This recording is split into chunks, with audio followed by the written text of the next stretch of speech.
Giants on Sunday Night Football and went out there and took care of business, winning the game 22-9. But so what? Do you want a cookie? Like, the Giants were 0-2. Russell Wilson sucks and Dayball is trash. So for the Chiefs, you're going to have to do more to prove that you're still true Super Bowl contenders.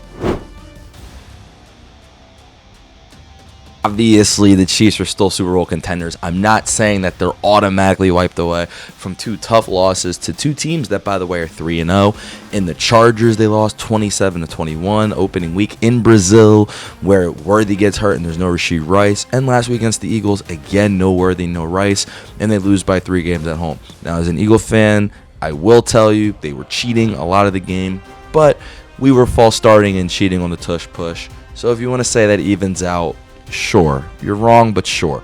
But last night what happened was the Chiefs came back. Well, they were never losing, never trailing in the game, but in that second half, only up 9-6, they came up with huge plays, made them, and won the game 22-9. Now, I got to be honest, for the Chiefs, not really too many takeaways from this game. I think the biggest one is that Tyquan Thornton from the Patriots, he's a big-time player, at least in this system and for what they're doing right now. He is their bomb guy. They've thrown it to him. They hit the Eagles with one in week 2 on his one real deep pass. He missed him against the Chargers, but clearly with Worthy out, they're trying to make him that guy they go down to the field to. He actually dropped one that would have been a touchdown late in the game, but Mahomes went right back to him through an unbelievable pass. He's throwing it, running it sidearmed, and we know Mahomes is one of the best to ever play the game. So him hitting that pass to Thornton, truly incredible stuff. But I think that's really the only takeaway. Now, what I will say is they still won the game and they didn't lose. And there were times, hey, look, I went on with Tony the Tiger. I said I have the Chiefs -6.5. I said it was easy. Turned out to be pretty easy because Russell Wilson's adult. But before Russell Wilson started completely imploding and ruining the entire fucking football game, there was a time where the Chiefs were teetering. Specifically, at the end of that first half, a lot of un-Chiefs-like things happening. I'm not going to blow this up because it happened in the Super Bowl. It happens with these two guys, with all three of these guys, with Mahomes, Reid, and Kelsey. But again, Reid and Kelsey getting into it on the sideline. This time it was Reid yelling at Kelsey to step it up. Maybe he was like lollygagging, playing a little lazy. He's an old man. What do you want him to do? He's not the same player. But that just happens with that team and with all great teams. It happens with the Eagles. I think more teams need to do it a little more often, to be honest. I mean, I understand why you don't want to, but apparently Hurts went to the OC at around halftime. Like it happens with these big-ass teams, especially when you're in these situations. The problem is the last couple of weeks we've seen them implode doing it. Chris Jones yelling at his own D-line to not make mistakes and then making game-losing mistakes against the Chargers. Mahomes looking frustrated. Travis Kelsey doing all these extracurricular celebrations, which he got fined for, and not looking really the same. He hasn't looked the same the last 2 years, so I'm not going to purely blame the engagement and troll. But, he's happy. He's probably his last season. He's not the same player. But for the Chiefs, what was weirdly happening, and I have to talk about this, I'm sorry, around the first half, they started doing the dumbest shit I've ever seen the Chiefs do in this iteration. Mahomes throwing the ball backwards twice, once a fumble that they recovered. The second one, it bounces, hit the ground. He's trying to throw it to Pacheco, but backwards, like Pacheco not running a smooth flat route. I put that more on Pacheco. He's back here, and Mahomes is looking for the elite guy. He's looking straight to his left, and now he's got to throw it backwards, and it's off target because he's not expecting it, and then both times hit the ground. Now, that being said, if you're Mahomes, you can't throw the ball backwards. That's a fumble. So when you throw it, it's a lateral, it's a fumble whenever you throw the ball backwards. Bounced up, hit the ground. The Giants look like they have it for a split second, and Mahomes really might have saved the game. I think they ultimately still win, but it would have felt very rocky for the second half.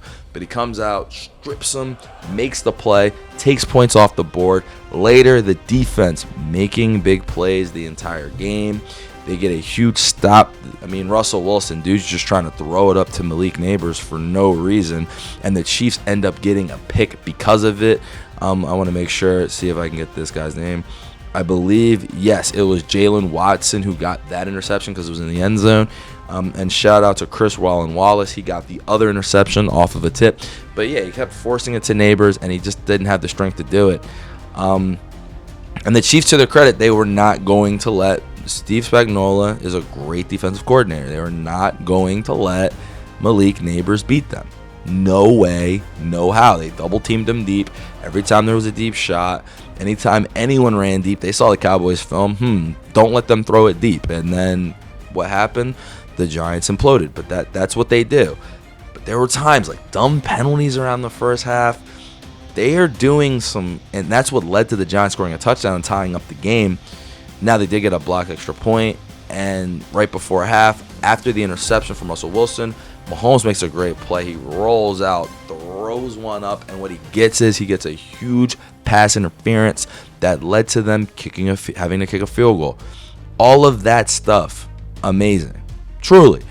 Like that stuff helps you win games, but those lapses, it was not a great sign. Now, was I, as an Eagles fan, was I happy? I was getting giddy. I was like, oh man, the Chiefs might lose.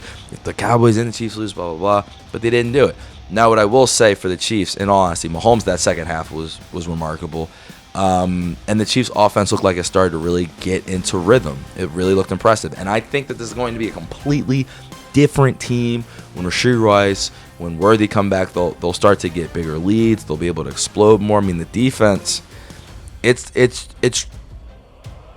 I think we got to say they're still a top 5 unit. I mean, they held the Eagles to their lowest scoring total, and the Chargers scored 27. I think the Chargers just kind of caught them off guard with how much they were passing the ball and how much they studied the Spagnuolo system. They were not going to let those blitzes kill them, those zero coverage, and they didn't believe that Quentin Johnson was a deep downfield threat. So we'll see what happens the next time they play.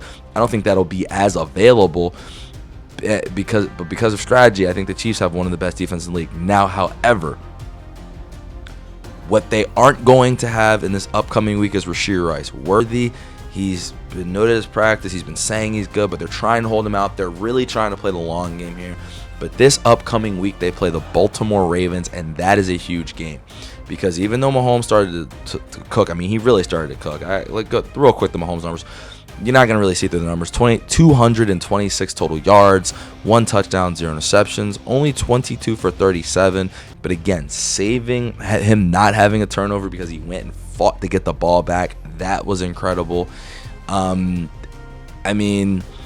just in the second half, it just was clearly like he was just going to score touchdowns. There's and certain players, when they hit that mode, there's nothing you can really do to stop them. We've seen with Josh. I know you guys don't like him, but we've seen it with Hurts, Lamar. Lamar actually doesn't hit that mode quite as much unless he's playing the Bengals, to be honest. Because he just lives in that I'm going to score a touchdown every drive mode. But some guys just turn it up a notch when they're like, all right, it's time to put the game away. And Mahomes is, a lot of players all time, one of the best at just doing that, seize the moment, putting the game away. In that second half, they just started to boom, boom, couple quick scores on the Giants. All right. And it was clear that Russell Wilson just wasn't going to be effective, that Daboll had no more answers with Bro, and that Scatterboo could only do so much. So every win in the NFL is a good win. I know I trolled you guys earlier, but it is a good win. I'm not going to say it was impressive, though, just looking at it from that standpoint. I mean, the Cowboys did it, and we know the Cowboys came out and they lost last week. So we know that the Giants suck. That's what we do know, and you beat a shit team. But now you got the Ravens coming up. The Chargers are now 3-0. I still think, though, overall for the Chiefs, a good day. The Broncos are also 1-2. The Raiders are 1-2. So really, let's just be honest. You're going to be the 2 seed. You're no danger of really missing the playoffs. The AFC doesn't look like a bunch of juggernauts right now. Like I'm trying to think of the second place teams that could possibly, and this is assuming that they don't come back and just catch the Chargers, which they easily could do. I'm not saying the division's out, but even if there was any thought that they might miss the playoffs, I mean, they have to lose too many games, and the other teams have to win enough games to do it. Like the Jags, just second place teams. I don't think the Broncos are going to be better than them. I think the Broncos had a chance, and now we see who they are, and I think the Chiefs are going to roll them if Bo Nix plays like this. The Raiders, trash. I'm trying to think. The Colts are the number 1 seed, so the Jags, that's why I keep talking about them. I mean, the Steelers are 2-1, but like the AFC North with the Browns, they got to win, but come on, they suck. And the Bengals, they're terrible, just awful. That dude's about to get fired. Like, there's easily still going to be a wild card team. I think that for them, it's just going to be about developing that offense, and I think we're not going to be able to tell about that offense until around week 11, week 12, when Rashee Rice is fully back, when Worthy is fully back, when they hope to have all their receivers fully playing and involved. One thing I will say, though, I think that they're doing that was kind of smart. You saw Pacheco. I saw some talk that maybe he kind of slowed down, but watching him, he hasn't really slowed down. They're using Kareem Hunt more, but one thing Pacheco has been is injured the last couple of years, so they're trying to divvy up those carries. They're trying to keep Pacheco healthy for the playoffs. It was a tough first couple of weeks, tough games for a couple of these teams, really them and the Eagles, just incredibly tough schedules. To then give them the Ravens is kind of wild. I mean, give them a Giants break, which the Eagles haven't had yet, but to give them the Ravens after that gauntlet, pretty tough stuff. But when you go to the Super Bowl, you're the number one seed, you're going to have a tough schedule. You're going to play everyone's best, and the NFL is going to want you on those primetime games early until they figure out the other new teams that they can put in those spots. The Chiefs are going to be in that position. So we'll see what happens next week with that. And